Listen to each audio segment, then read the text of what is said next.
Umat Tuhan di tempat ini semua oleh karena Roh-Mu yang hidup yang membawa kami menikmati suasana surga di dalam pujian kami yang sudah kami naikkan kepada Tuhan menjadi satu persembahan dari hidup kami sebagai umat yang telah Engkau tebus dengan darah-Mu yang kudus. Kami dapat senantiasa memuliakan Tuhan, mengagungkan Tuhan. Sebab itulah tujuan hidup kami, bagaimana kami sebagai umat yang senantiasa menyenangkan Tuhan, menyenangkan hati Roh Kudus. Sebab itulah kami datang kepada Tuhan saat siang hari ini Tuhan. Dan sebentar kami kembali akan menikmati kebenaran firman Tuhan. Biarlah Tuhan yang membawa kami masuk di dalam pengalaman hidup bersama dengan Tuhan lewat kebenaran firman, supaya firman itu tetap menjadi kekuatan dalam jiwa kami. Urapi kami semua, baik hamba-Mu, baik umat-Mu yang ada, urapi semua dalam kuasa urapan Roh Kudus-Mu. Dan hamba juga bersama dengan umat Tuhan, jika masih ada kuasa yang bukan dari Tuhan, yang ingin mengganggu konsentrasi pikiran kami, hati kami, baik tubuh kami, apapun bentuknya, kami menolaknya dalam nama Tuhan Yesus Kristus.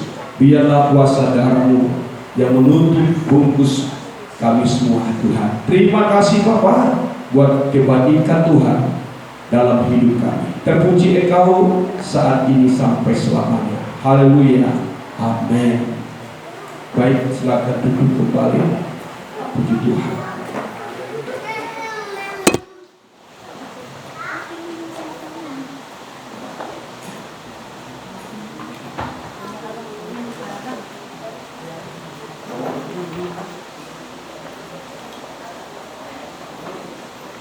Kembali kami menyapa dan mengucapkan salam sejahtera, salam persekutuan dalam cinta kasih dan kemurahan Tuhan bagi kita sedang jemaat Tuhan yang sudah datang di dalam ibadah minggu kita, untuk kita dapat kembali menikmati suasana hadirnya Tuhan, suasana hadirnya Allah di dalam kebenaran firman Allah. Saudara yang dikasihi Tuhan, kita ingat hari ini merupakan hari peringatan, namanya peringatan Hari Pentakosta. Hari Pentakosta, hari ke-50, dan tidak melupakan kita untuk kembali mengingatkan pencurahan Roh Kudus. Bagi orang Kristen zaman modern, atau khususnya kita orang Pentakosta, orang karismatik, kita mengatakan ini hari pencurahan Roh Kudus. Tapi kalau bagi orang Israel, ini merupakan hari raya ucapan syukur, ya, hari raya ucapan syukur atas panen raya gandum. Dan ini biasa dilakukan di tengah-tengah orang Israel selama 7 minggu. Tetapi bagi kita sebagai orang Kristen, bahwa hari ini menjadi hari Pentakosta atau hari ke-50, di mana kita teringat Tuhan mencurahkan Roh Kudus-Nya bagi umat manusia untuk menuruti penggenapan firman-Nya yang ada di dalam kitab Joel. Saya ingin mengajak kita, saudaraku yang dikasihi Tuhan, apakah perlu suasana peringatan ini tetap akan dilakukan oleh kehidupan anak Tuhan? Apakah peringatan semacam ini bagi orang kita sebagai orang Pentakosta atau orang karismatik ini menjadi satu peringatan yang rutinitas?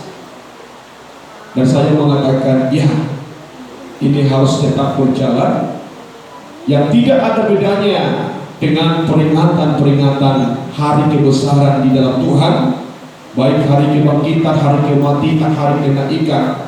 Tetapi kalau saya melihat di dalam peranan dari Roh Kudus itu, peringatan ini menjadi satu peringatan yang sangat penting, sangat luar biasa. Sebab Mengapa saya mengatakan itu, saudaraku yang dikasih Tuhan? Sebab di saat gereja memperingati hari ke-50 ini, kita sedang memperingati pengungkapan firman Allah dalam kitab Joel. Yang kedua, kita sedang memperingatkan atau sedang membawa sesuatu yang indah dalam kehidupan kita, bahwa kita ini adalah rumah Tuhan, adalah bait sucinya Allah atau tabernakelnya Tuhan. Sebab di dalam terang tabernakel itu ada pintu kemah yang bicara tentang baptisan dari Roh Kudus. Nah, saya akan ajak kita untuk melihat apakah peranan Roh Kudus, apakah dampaknya Roh Kudus dalam hidup gereja Tuhan atau dalam hidup anak-anak Tuhan, supaya nanti kita dapat belajar. Jangan kita menjadi gereja yang hanya terobsesi di dalam pencurahan Roh Kudus dan timbul bahasa asing, bahasa-bahasa lain. Tetapi sesungguhnya apakah tujuan Tuhan mencurahkan Roh Kudus dalam hidup gereja Tuhan atau dalam hidup anak-anak Tuhan?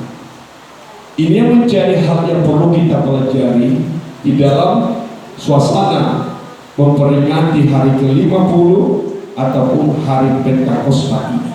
Tapi sebelum kita masuk ke sana, mari kita coba baca dalam Kisah Rasul dalam pasal yang pertama, dalam ayat yang ke-5, merupakan satu janji Allah yang telah digenapi. Ya, janji Allah yang telah digenapi. Sebelum dia naik ke surga, dia berjanji, aku akan mengirimkan roh kebenaran, roh penghiburan, roh penolong bagimu, kata Tuhan. Dan pada waktu Yesus naik ke surga, berseiring waktu 50 tahun, 50 hari, maka rasul-rasulnya menerima pencurahan Roh Kudus pada waktu itu. Baik, coba kita baca di dalam Kisah Rasul.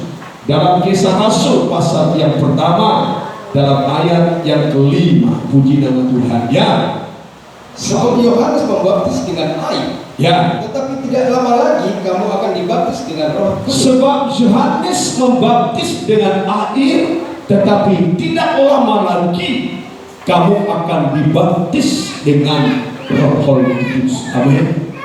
Jadi kita kehidupan sebagai anak Tuhan ini ada menerima baptisan air dan juga baptisan Roh.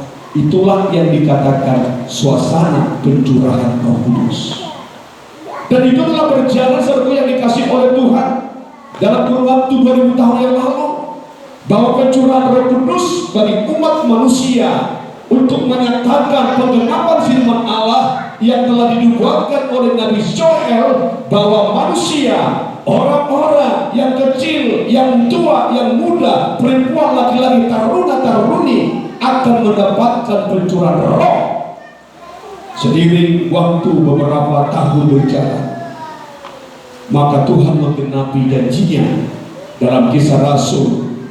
Setelah dia naik ke surga, segala nubuatan firman Allah yang dituliskan dalam kitab Joel, maka dinyatakan oleh Allah, maka Roh Kudus tercurahlah di tengah manusia. Amin. Roh Kudus itu tercurah dalam kehidupan manusia. Walaupun banyak orang Kristen tidak terlalu begitu mengutamakan perayaan semacam ini, tetapi sesungguhnya kalau kita melihat dalam kebenaran firman Allah, bahwa perayaan pencurahan Roh Kudus ini harus menjadi suatu perayaan yang harus tetap kita lakukan, yang harus kita tetap perbuat dalam kehidupan kita. Sama halnya kita memperingati kematian dan kebangkitan Yesus, supaya apa? Kuasanya tetap ada di dalam hidup saya dan saudara. Nah, sekarang saya ingin mengajak kita pada saat siang hari ini, apakah tujuan Roh Kudus Allah itu dicurahkan bagi kita? Dan apakah dampaknya orang yang dipenuhkan dengan roh itu? Supaya nanti kita belajar dan kita bisa melihat dalam pribadi kita masing-masing, sejauh apakah peranan roh Allah dalam kehidupanmu, sejauh apakah peranan Roh Kudus di dalam hidup saya dan saudara, untuk nanti membuat kita betapa indahnya orang yang telah dipenuhkan oleh Roh Kudus itu sendiri. Saya tidak menyalahkan karunia Roh Kudus itu, tetapi lebih dari karunia Tuhan telah berikan kepada saya dan saudara. Amin. Saya ingin ajak kita pertama-tama melihat dalam kehidupan rasul-rasul yang telah menerima pencurahan Roh Kudus di Loteng Yerusalem. Di dalam penerimaan pencurahan Roh Kudus itu, Alkitab mencatat di saat mereka dihinggapi oleh Roh itu, mereka semua berbahasa lain atau bahasa asing. Jangan kita samakan bahasa yang di dalam 1 Korintus pasal yang ke-12 dengan yang ada di dalam Kisah Rasul itu. Dalam Kisah Rasul pasal yang kedua itu bahasa asing yang dapat dimengerti banyak orang atau suku dan bangsa. Tetapi bahasa roh yang dikatakan dalam 1 Korintus pasal yang ke-12 itu bahasa yang tidak dapat dimengerti, dan itu bahasa yang dapat membangun diri sendiri, dan itu bahasa roh yang dapat membangun orang lain jika bahasa itu dapat ditafsirkan menurut Roh Kudusnya Tuhan. Tuhan menunjukkan hal itu bagi rasul-rasul, menunjukkan mereka dihinggapi api-api daripada kepala itu sendiri. Nah, tetapi apa yang mereka lakukan setelah mereka mendapatkan curahan Roh Kudus, setelah mereka mendapatkan kepenuhan Roh Kudus, apa yang mereka bisa perbuat, apa yang menjadi dampak dalam kehidupan mereka, itulah yang sesungguhnya harus menjadi dampak dalam hidup saya. Itu juga yang harus bisa menjadi dampak dalam hidup saya dan saudara, untuk membuat orang banyak datang kepada Kristus. Dalam Kisah Rasul pasal 4 ayat 31, di sini kita melihat bahwa firman Allah mengatakan di saat rasul-rasul itu dipenuhkan dengan Roh, maka ada keberanian untuk memberitakan Injil Tuhan. Mari coba kita lihat dalam Kisah Rasul pasal 4 ayat yang ke-31 ya. Dalam Kisah Rasul pasal yang keempat ayat 31, puji nama Tuhan. Perhatikan dengan baik firman Tuhan ini ya, untuk menjadi satu pelajaran penting bagi saya dan saudara. Ya, Kisah Rasul 4 ayat 31, puji Tuhan. Terus kan? Ya. Dan ketika mereka sedang berdoa, Ya. goyahlah tempat mereka berkumpul itu. Ya, terus kan? Mereka semua penuh dengan Roh Kudus. Perhatikan perkataan, dan mereka semua penuh dengan Roh Kudus.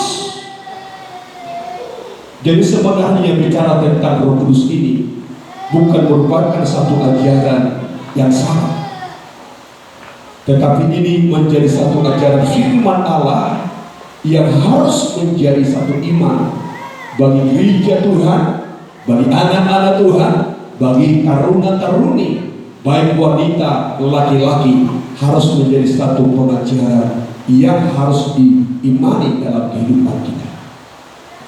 Di sini katakan mereka semua dipenuhkan dengan Roh Kudus. Setelah mereka dipenuhkan dengan Roh Kudus, apa yang mereka bisa tunjukkan bagi dunia, apa yang mereka bisa perbuat bagi dunia, apakah dampaknya bagi orang-orang dunia, bagi di saat orang-orang dipenuhkan dengan Roh Kudus itu. Di sini dikatakan oleh firman Allah, lalu mereka memberitakan firman Allah dengan beraninya. Sekarang kita bertanya di dalam hati kita sebagai orang Kristen yang sama-sama hari ini kita sedang merayakan hari ke-50 hari Pentakosta itu, dan orang Pentakosta yang selalu mengklaim dirinya atau mengklaim kehidupannya, dia adalah orang-orang yang dipenuhkan dengan Roh Allah, dipenuhkan dengan Roh Kudus. Tetapi yang menjadi pertanyaan bagi kita sekalian, adakah roh keberanian bagimu? Adakah roh keberanian bagi saya? Adakah roh keberanian untuk memberitakan Injil kebenaran? Adakah roh keberanian memberitakan firman Allah bagi manusia yang terhilang itu? Untuk membuktikan saya dan saudara benar dipenuhkan dengan Roh Kudus. Sebab para rasul-rasul pada waktu itu, setelah mereka berdoa, maka goyahlah tempat mereka berkumpul. dan mereka semua dipenuhkan dengan Roh Kudus. Lalu mereka memberitakan firman dengan begitu berani. Mari kita kembali orang Pentakosta melihat kepada diri kita sendiri. Masihkah ada roh keberanian? Adakah keberanian? Adakah hati yang rela? Bagi kita semua umat Tuhan yang penuh dengan Roh Allah itu, yang penuh dengan Roh Kudus itu, memberitakan firman Allah itu. Para rasul-rasul waktu itu, mereka tidak pernah berhenti untuk memberitakan Injil sampai akhir hidup mereka semua. Saya mengatakan kepada kita, para rasul-rasul yang dipenuhkan dengan Roh Allah, mereka begitu giat memberitakan Injilnya Allah. Mereka tidak takut memberitakan kebenaran firman Allah. Mereka begitu berani kemanapun mereka datang, mereka pergi, mereka berani menyatakan firman Allah. Dan itulah menunjukkan mereka dipenuhkan dengan Roh Kudus itu. Dan itu dampak yang mereka bawa bagi umat manusia. Tapi saya dan saudara yang selalu berkata Roh Kudus, penuh Roh Kudus, tetapi kita hanya tinggal diam, tidak mau beritakan Injil. Maka saya bertanya, mengapa Tuhan berikan Roh Kudus itu? Salah satu Tuhan mau gereja Tuhan, Tuhan mau umat Tuhan berani memberitakan kebenaran itu, berani memberitakan Injil itu. Kalau kita menjadi orang Kristen yang tidak mau berkata-kata akan kebenaran firman Allah, kita seorang Pentakosta, kita orang karismatik yang selalu mengklaim diri kita ada orang yang dipenuhkan dengan Roh Kudus, tetapi kita tidak mau berjalan, tidak mau bergerak untuk memberitakan Injil Kristus itu. Di manakah Roh Kudus itu yang menuntut kita untuk itu? Maka saya selalu mengatakan, tuntutan inilah yang dituntutkan Tuhan bagi kita, supaya kita semakin hargia bagaimana Tuhan merindukan saya dan saudara untuk kita hidup menjadi gereja yang siap dipakai Tuhan untuk memberitakan Injil Kristus itu. Amin. Perhatikan ini baik, supaya kita jangan hanya berlarut atau selalu berpikir atau berasumsi bagaimana orang yang dipenuhkan dengan Roh. Tidak salah tanda itu ada bahasa asing atau bahasa yang lain atau bahasa lain. Tetapi kalau kita melihat di dalam perjalanan rasul-rasul, bagaimana orang-orang itu yang dipenuhkan dengan Roh itu? Mari kita belajar menyikapi kebenaran firman Allah. Kita melihat kepada kebenaran firman Allah yang sesungguhnya, supaya kita jangan salah paham mengerti tentang pencurahan Roh Allah dalam hidup kita. Tuhan mau saya dan saudara begitu memahami apa maksud Allah, apa rencana Allah, apa tujuan Allah mencurahkan Rohnya bagi kehidupan manusia itu. Itu penting sekali bagi saya dan saudara, yang harus nanti kita sikapi dalam hari-hari kehidupan kita, dalam diri kita, dalam nikah rumah tangga kita, dalam apapun kondisi keadaan kita. Kita perlu kita menyikapi apa artinya, apa makna, apa tujuan Allah dalam pencurahan Roh Kudus itu. Ini hari ke-50, nanti banyak orang berpesta. Banyak gereja yang sudah mengadakan doa 10 malam untuk memohonkan itu pencurahan Roh itu. Tetapi sesungguhnya kapanpun kita akan dicurahkan Roh Kudus kalau kita berdoa dengan sungguh. Tetapi yang menjadi persoalannya, adakah dampaknya hidup saya dipenuhkan Roh Allah? Adakah dampak bagimu? Adakah dampaknya bagi saya? Di saat kita mengatakan aku telah dicurahkan Roh, aku telah dipenuhkan dengan Roh. Mari kembali kita belajar firman Allah. Jangan belajar kepada kata yang lain dan kata yang itu, tapi lihat firman Allah itu. Lihat kebenaran. supaya kita mengerti apa arti pencurahan itu. Nah, kedua, di saat Tuhan mengatakan tinggallah di Yerusalem, sebelum janji itu kau terima, jangan pindah, jangan bergeser, jangan tinggalkan Yerusalem, tetapi tinggallah di sana sampai janji yang kujanjikan itu dicurahkan bagimu. Rasul-rasul itu tinggal semua, dan mereka mendapatkan curahan itu. Lebih kurang 120 orang, tetapi mereka menjadi dampak bagi banyak orang. Mengapa saya mengatakan menjadi satu dampak bagi orang? Pada waktu itu mereka disaksikan dari banyak bangsa dan suku-suku itu. Tetapi itu menunjukkan satu nubuatan Allah untuk nanti roh itu akan, seluruh dunia akan menerima roh itu. Tetapi jauh dari itu, Tuhan punya rencana yang indah. Bagaimana orang dicurahkan Roh Kudus itu untuk memiliki karakter Kristus dalam hidupnya. Amin. Amin. Jadi kalau kita mengatakan aku dipenuhkan dengan Roh, tetapi kita tidak memiliki karakter Kristus dalam kehidupan kita, bukankah Roh Kudus yang ada dalam hidup saya dan saudara? Bukankah Roh Kudus yang dicurahkan oleh Dia, Allah yang hidup bagi saya dan saudara, untuk membuat kita memiliki karakter Kristus dalam kehidupan kita? Maka Paulus mengatakan, milikilah buah-buah roh dalam kehidupanmu. Dan buah roh itulah karakter Kristus yang harus ada di dalam diri saya dan saudara, untuk menunjukkan kita adalah orang yang dipenuhkan dengan roh Allah, yang menunjukkan saya dan saudara bagaimana telah dicurahkan Roh Kudus, kita dipenuhkan dengan Roh Kudus. Maka di dalam hidup saya dan saudara harus bisa menunjukkan, hidup saya harus berdampak, yang itu bagi orang lain, bahwa kita ada di dalam karakter Kristus itu. Amin. Ini orang mengatakan saya dipenuhkan dengan roh, tetapi tidak ada buah roh. Mari kita membuka sedikit asumsi pikiran kita seperti itu. Kita makin banyak belajar tentang kebenaran ini. Paulus mengatakan orang yang hidup dalam roh akan dipimpin oleh roh. Itu bukan roh yang lain, tetapi itu adalah Roh Kudus Tuhan. Coba kita masuk di dalam Galatia pasal yang kelima ayat 22 sampai ayat 23. Bagaimana Tuhan menginginkan karakter ini dalam hidup saya dan saudara, orang-orang yang dipenuhi dengan Roh Kudus itu.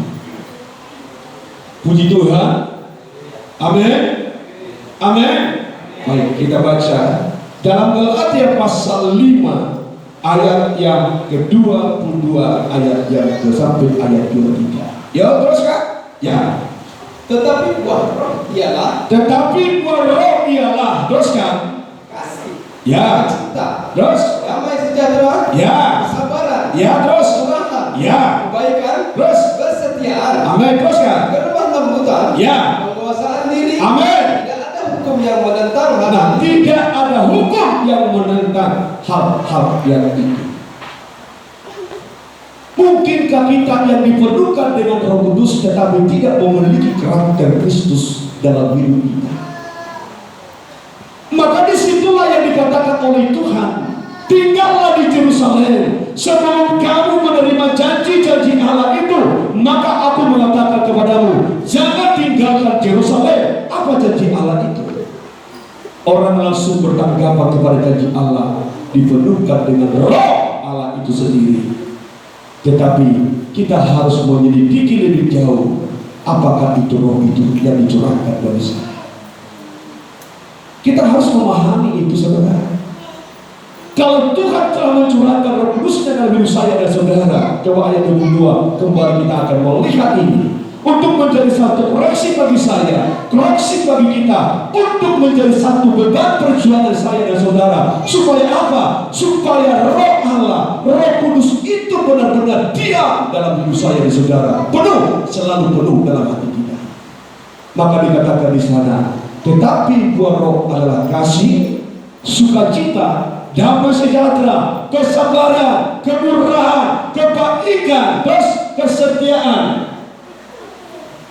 Terus kan ayat 3. Ayat 3. Ya. Kelemah lembutan, penguasa diri, tidak ada hukum yang menentang hal itu. Mana yang harus kita lihat? Kalau saya bertanya kepada sekarang, mana yang menjadi kelemahan dalam diri saya dan saudara ini? Kita ini kan orang yang selalu bernotabene Pentakosta ini. Orang mengatakan orang Pentakosta orang yang roh kudusan. Itu ya dan amin. Karena orang Pentakosta yang menggelar selalu kehidupannya orang yang dipenuhkan dengan roh kudus itu. Tetapi mari kita belajar atas diri kita sendiri. Kita belajar untuk melihat kepada pribadi kita masing-masing. Benarkah curah roh kudus itu sudah ada dalam diri saya? Sudah berdampak dalam diri saya? Sudah berdampak bagi orang lain? Sudahkah kita ini dapat memperlihatkan hidup kita ini sudah dipenuhkan dengan roh kudus? Tuhan katakan ada kelemah lembutan, ada kesabaran, ada kesetiaan, ada penguasaan diri itu. Ini terlalu masih banyak kita yang belum bisa memiliki karakter Kristus itu dalam hidup saya. Kasih, kalau kasih ini meletakkan dalam hidup saya dan saudara, orang banyak memprediksi kasih yang mana, tapi kita mau melihat kepada kasih Tuhan. Kasih Tuhan, ada kasih yang mampu menyelamatkan. Adakah damai sejahtera di dalam roh itu dalam hidup saya? Kalau kita mau belajar menjadi satu kehidupan anak Tuhan yang mau sungguh-sungguh membuktikan hidup saya ini dan hidup saudara diperlukan dengan roh kudus itu, kita harus dapat melihat dalam karakter diri kita. Coba kembali ke dua tadi itu. Ada berkecil aja dia supaya bisa nampak dua ayat itu untuk kita dapat terjemahkan baik. Ya, coba kita lihat. Tetapi buah roh itu adalah kasih dan sukacita. Bukankah Yesus pernah berkata, aku akan mengutus kepadamu roh, loh.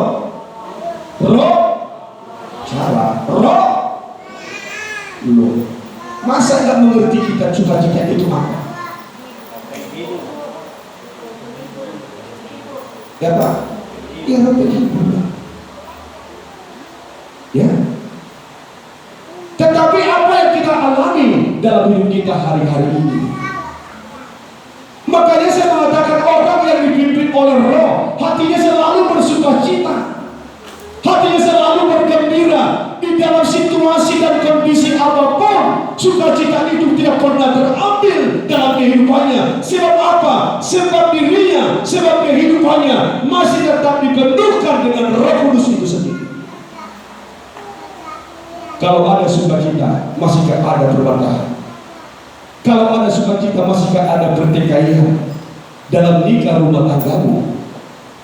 Mari kita belajar mengoreksi kehidupan kita sebagai kehidupan yang mengatakan, aku dipenuhkan dengan roh kudus, tetapi tidak ada sukacita, tidak ada kebahagiaan dalam hati saya, saudara. Sebab Tuhan mengatakan, nanti aku akan mengirimkan kepadamu roh penghibur, supaya kamu tetap bersukacita, kamu tetap berbahagia dalam situasi dan kondisi apapun. Kebahagiaan akan tetap menyertai kehidupanmu. Kalau ada perbendaharaan dalam diri rumah tangga, ada sukacita. Ada perselisihan dalam rumah tanggamu, ada sukacita. Masihkah ada kebahagiaan di dalam nikah yang sedang hidup di dalam perbendaharaan? Lihat apa orang yang dipenuhkan dengan roh kudus, saudaraku yang dikasih Tuhan. Yang pada hari ini kita merayakan pencurahan roh kudus, kita kembali mengingat apakah tujuan Allah, apakah sasaran Tuhan untuk mencurahkan roh kudusnya bagi kehidupan manusia. Tuhan katakan supaya ada sukacita dalam kehidupanmu, ada kebahagiaan senantiasa dalam hidup. Tapi kita tidak pernah menyelami kemurahan itu dalam hidup kita. Maka saya mau katakan kepada kita, mari kita sama-sama belajar yang sudah menerima anugerah Allah dalam pencurahan roh kudus itu.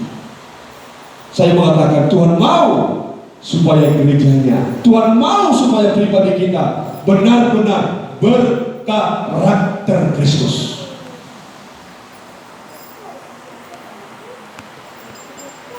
Selanjutnya dikatakan ada damai sejahtera. Ada damai di dalam orang yang hidup dalam damai sejahtera. Tidak ada pertikaian. Orang yang memiliki damai sejahtera dalam kehidupannya, tidak ada perselisihan, tidak ada pertikaian, tetapi damai sejahtera itulah yang membawa ketenangan. Damai sejahtera itulah yang senantiasa membawa ketenteraman dalam hidup saya dan saudara. Amin. Maka disitulah peranan Roh Kudus dicurahkan dalam hidup saya dan saudara. Hari ini kita diingatkan itu bercurahan, supaya kita mengingat saya telah diberikan karakter Kristus dalam Roh Kudus. Tetapi adakah saya menunjukkan karakter Kristus itu? Adakah kita sama-sama memperlihatkan karakter Kristus? Adakah kita membawa dampak karakter Kristus bagi orang lain? Adakah kita membawa karakter Kristus untuk menjadi saksi bagi orang lain? Kita tidak menjaga Roh Kudus yang telah dicurahkan itu bagi kita sekalian. Tapi ingatlah bahwa Tuhan memberikan Roh Kudus itu bukan hanya kita menerima karunia-karunia-Nya, tetapi Tuhan mau berikan karakternya dalam hidup saya dan saudara untuk menjadi karakter sejati bagi anak-anak Tuhan. Amin. Karakter itu harus menjadi karakter sejati. Ada damai sejahtera, ada kesabaran. Sudahkah kita masih hidup dalam kesabaran dalam hidup kita ini? Maka saya mengatakan, di mana Roh Kudusmu? Di mana Roh Kudus yang kita katakan aku dipadukan dengan Roh Kudus? Maaf kata, di mana kita sebagai orang-orang yang memiliki karunia Roh Kudus, termasuk dalam bahasa roh? Di manakah kesabaranku? Padahal Tuhan sebenarnya menunjukkan, mau menyatakan bagi saya dan saudara, ini loh yang harus kau miliki. Di dalam kepenuhanmu, dalam kepenuhan Roh Kudus itu, kamu harus bisa menunjukkan hidupmu telah hidup dalam kesabaran. Tetapi adakah kita menunjukkan karakter kesabaran di dalam diri kita ini? Mari kita kembali koreksi diri kita, saudaraku. Saya mengatakan kepada kita, terlalu begitu mudahnya kita mengatakan orang yang dipenuhkan dengan Roh Allah itu, orang yang dipenuhkan dengan Roh Kudus itu, tetapi saya dan saudara tidak pernah bisa menyatakan, tidak pernah bisa menyaksikan, tidak pernah membawa dampak bagi manusia. Hidupku dan hidup saudara ada di dalam kesabaran.